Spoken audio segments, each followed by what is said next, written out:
It started out like any ordinary week in the quiet suburbs. The lawns were neatly trimmed, the driveways were spotless, and the familiar hum of sprinklers filled the mornings with routine predictability. Everything in my neighborhood had an unspoken agreement. You maintained your property, and in return, you enjoyed peace.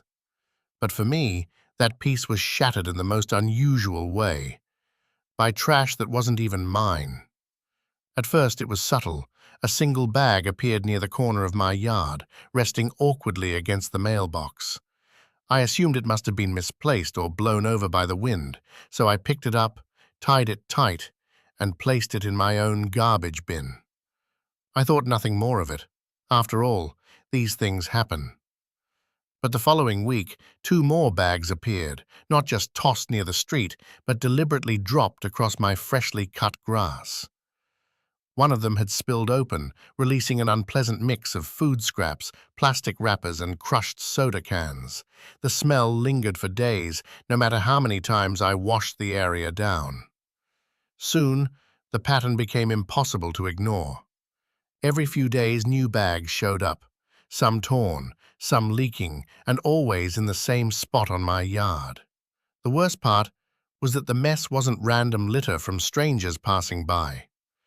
No, this garbage was familiar. It contained items I recognized from the house across the street. Empty cat food tins, shopping receipts with the neighbor's address, and branded packaging that was unmistakably not mine. The culprit was clear. My neighbor, Karen. Karen had a reputation in the neighborhood. She thrived on control and confrontation, always claiming to be the guardian of the community's standards. If a car was parked slightly over a curb, Karen called it out. If Christmas lights were left hanging past January, she took pictures and threatened to report them to the HOA. Her name had become synonymous with petty complaints and unnecessary drama. But this time, Karen wasn't just complaining. She was actively invading my space with her trash. I tried to brush it off in the beginning. I told myself that maybe she was overwhelmed with her own overflowing bins. Or perhaps she thought it wouldn't matter if she borrowed a corner of my yard just for collection day. But as the weeks passed, the situation escalated. What started as a bag or two became piles. My yard turned into her personal dumping ground. There were black garbage bags, half-broken boxes, and even a discarded chair once, left directly on my lawn as if it were a landfill. The humiliation wasn't just in the trash itself, but in the way the neighborhood began to perceive it. Drivers slowed down to stare. Joggers wrinkled their noses. Even delivery drivers hesitated to step onto my walkway, wary of stepping over broken glass or soggy paper. My once pristine lawn was developing a reputation, and not the kind I wanted. The first real breaking point came one morning when I woke up to find an entire cluster of garbage bags dumped across my yard overnight. Not neatly stacked, but ripped open, their contents spilling freely. Rotting leftovers, spoiled milk cartons, and damp newspapers coated the grass like some grotesque carpet. The stench was unbearable, seeping into the walls of my home every time a door or window cracked open. I spent hours cleaning that morning, filling my own bin to the brim with waste that didn't even belong to me. My back ached, my gloves tore, and by the time I finished, I was furious. The violation of it all settled in my chest like a heavy weight. This wasn't a misunderstanding. It wasn't an accident. Karen was deliberately using my property as her dumping ground, and she was smug enough to think I wouldn't retaliate. The thought crossed my mind to confront her directly, but then I remembered who I was dealing with. Karen didn't respond to reason. She thrived on confrontation. Any attempt to call her out would only give her ammunition to twist the story, to claim victimhood, and to paint me as the aggressor. She had done it before to other neighbors, turning disputes into full-blown battles that dragged in the HOA and even law enforcement at times. No, a direct confrontation wouldn't work. Instead, I decided on something different, something quieter, but far more effective. I began documenting everything, each new bag, each scattered piece of trash, each day she turned my lawn into her personal dump. I photographed it all. I saved receipts, noted the dates, and even cross-checked the contents of the garbage with her weekly habits. Empty pizza boxes after her Friday deliveries, crumpled flyers from the same store she always shopped at, and shredded packaging with her name printed clearly on shipping labels. Each piece was another nail in the coffin of her scheme. The evidence piled up over the course of a month, and the more I collected, the more certain I became of my next move. I wasn't just going to clean up her mess, I was going to make her pay for it. That's when I contacted the city inspector. Unlike the HOA, which Karen often manipulated with her endless complaints and half-truths, the city operated by different rules. They didn't take sides in neighborly squabbles, they enforced ordinances. Illegal dumping was no small matter, and when presented with proof, the city took action swiftly and firmly. The day I made that call, I felt a strange mix of relief and anticipation. The inspector promised to come by, assess the situation, and review the evidence I had gathered. My photographs, my records, and even the physical remnants of Karen's trash would all play a part in building the case. For the first time in weeks, I felt like the power dynamic was shifting. Karen had been bold, careless, and arrogant enough to believe she could get away with treating my property as her landfill. But she was about to learn that her actions carried consequences. As I waited for the city's involvement, I kept cleaning, documenting, and preparing. Each new trash bag that appeared on my lawn no longer filled me with despair. Instead, it added fuel to the fire of justice that was about to come her way. The neighborhood watched, some curious, others sympathetic, but no one dared intervene. They had all seen what Karen was capable of, and most were relieved that for once, someone else was standing up to her antics. When the inspector finally scheduled his visit, I knew the tide was turning. Karen's days of dumping trash on my lawn without consequence were numbered. She just didn't know it yet. And as the sun set that evening, with yet another garbage bag lying in the corner of my yard, I couldn't help but feel a sense of satisfaction.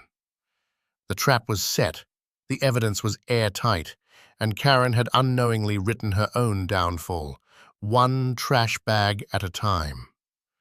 But what came next would prove to be even more satisfying, because while Karen thought she was untouchable, she was about to face a punishment she couldn't escape. The day of the inspection began quietly, but underneath the calm, I felt a storm of anticipation brewing. For weeks I had carried the burden of Karen's garbage habits, silently enduring the humiliation and mess. But now, with the inspector scheduled to arrive, the balance was about to shift. That morning, I made sure the evidence was displayed clearly. I hadn't cleaned the most recent pile of trash, leaving it exactly as it had been dumped across my lawn. Plastic bottles, greasy takeout containers, and a torn cereal box with Karen's name still on the attached receipt sat plainly in view. My photographs were neatly compiled in a folder, each date and detail carefully annotated.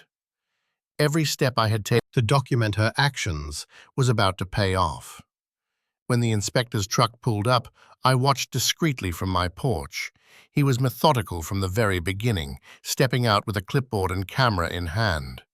He surveyed the scene, walking the perimeter of my lawn, snapping photos from multiple angles and jotting down notes.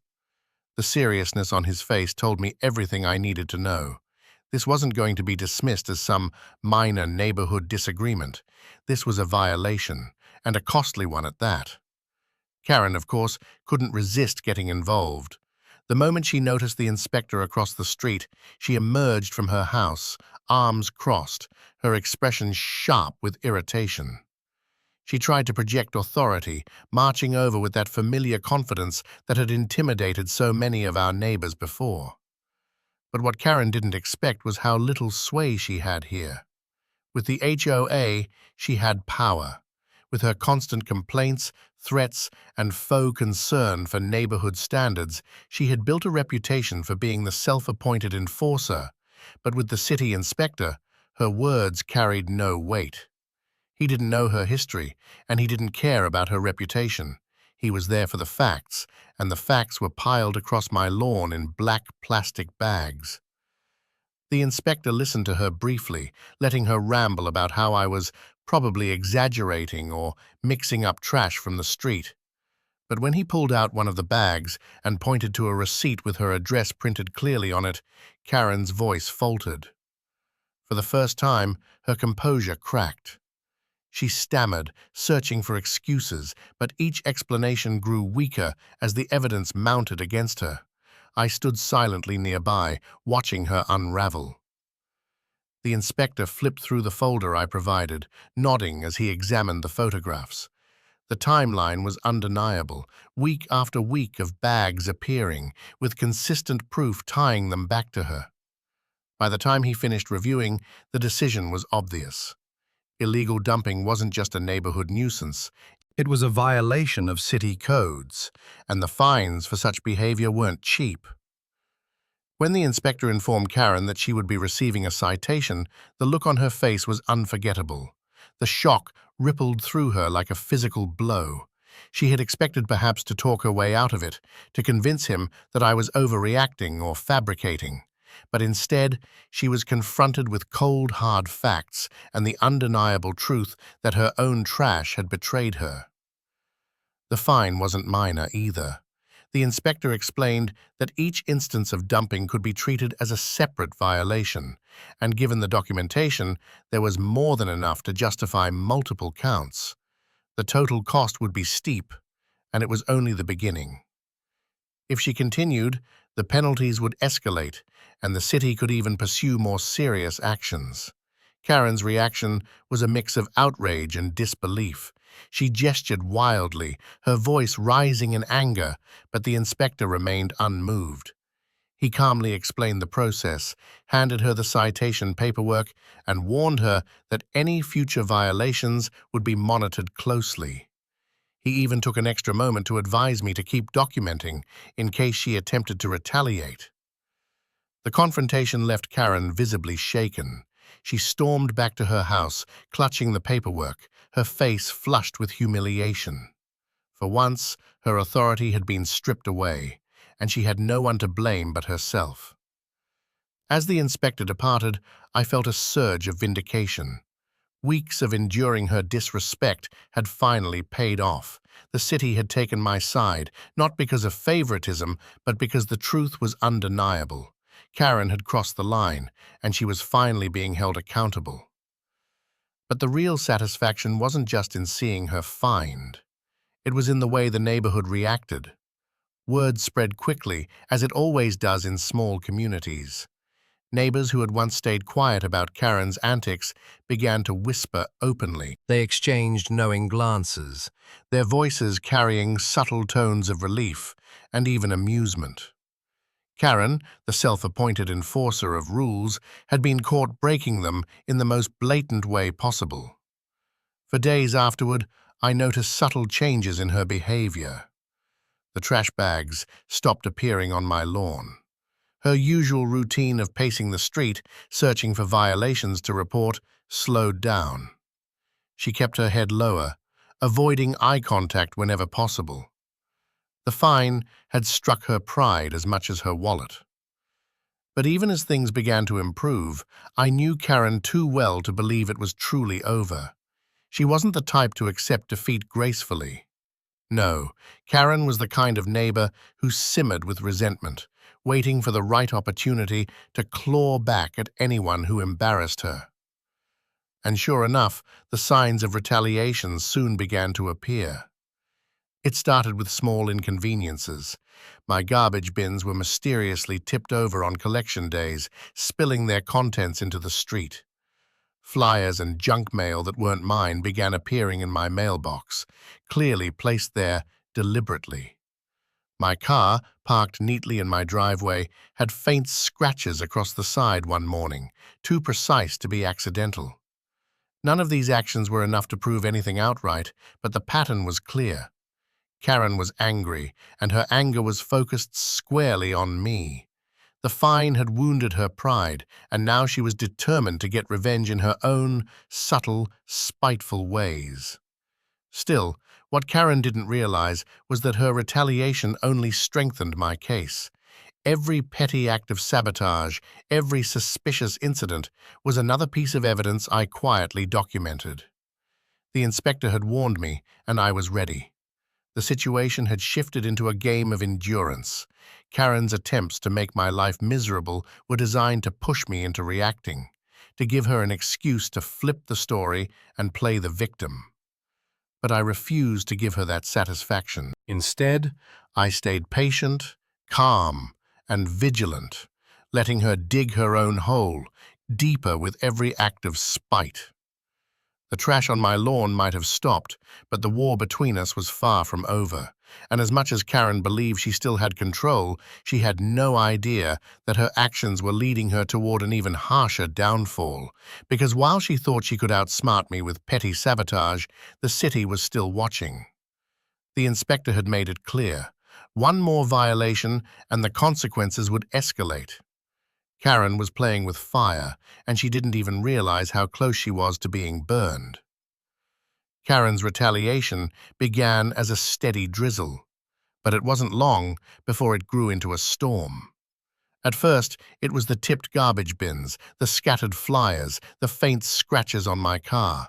Small annoyances meant to wear me down, to remind me that she was still there, still angry, still unwilling to accept defeat. But as the weeks passed, her spite escalated into something far more reckless.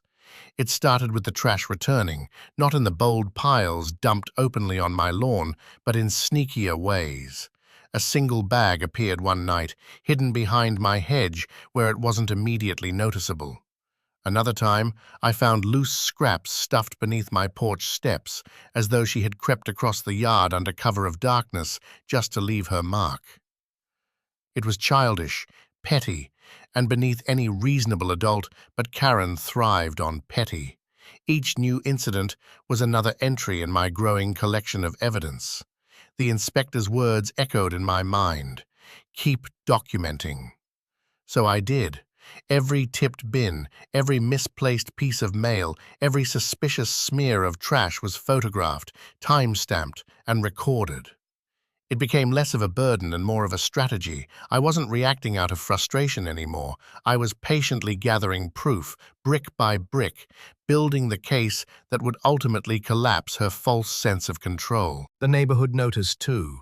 Karen's behavior wasn't as hidden as she believed. Several neighbors caught glimpses of her sneaking around late at night, lingering near my property, or dragging bags across her driveway at suspicious hours. People began whispering more openly now, their patience with her long gone. For years she had targeted others with her constant complaints to the HOA, acting as if she were the law of the land. But now the curtain was being pulled back, and everyone could see the lengths she was willing to go in order to cling to her sense of power. The breaking point came one Friday morning. I woke to find not just one or two bags of garbage, but an entire heap dumped directly onto my driveway. Cardboard boxes flattened across the concrete, food waste smeared along the edges, and broken glass scattered dangerously near my tires. It wasn't subtle anymore. It was deliberate, aggressive, and impossible to ignore. That was the moment I knew it was time to act. I called the city inspector again, providing him with the mountain of evidence I had accumulated since the first citation. My photographs, my notes, and even testimony from neighbors who had witnessed Karen's antics formed a solid case. The inspector didn't hesitate. He returned to my property within days, documenting the new pile of trash himself, taking photographs, and carefully examining the materials. And once again, Karen's carelessness betrayed her. Mixed into the mess were several envelopes addressed directly to her, with her name printed in bold letters for all to see. When the inspector crossed the street to confront her, the neighborhood held its breath. People peeked through curtains, lingered on porches, and paused mid-walk just to witness the scene unfold. Karen, once so confident and domineering, was visibly cornered. Her arguments were thin, her excuses flimsy. The inspector didn't waver. The second citation he handed her was harsher than the first. This wasn't treated as a single violation anymore. It was considered repeated, deliberate illegal dumping, compounded by evidence of harassment. The fine this time wasn't just steep, it was crushing. Thousands of dollars stacked atop the penalty she was already struggling to pay from her first offense, and the inspector's warning was clear. If the behavior continued, the city had the authority to escalate further, even to the point of involving law enforcement or pursuing charges. Karen's facade cracked completely that day. She stood frozen on her porch, clutching the paperwork with shaking hands, her face drained of the smug superiority she once wielded so freely. For years, she had lived off the thrill of intimidation, of controlling others through the HOA and her endless barrage of complaints.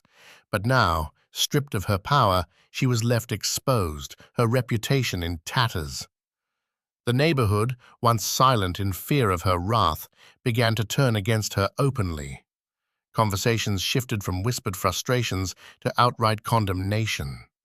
Neighbors who had endured her petty reports and constant surveillance now laughed quietly at the irony of it all. The self-proclaimed enforcer of rules had been caught breaking them in the most disgraceful way, and the city itself had stepped in to put her in her place.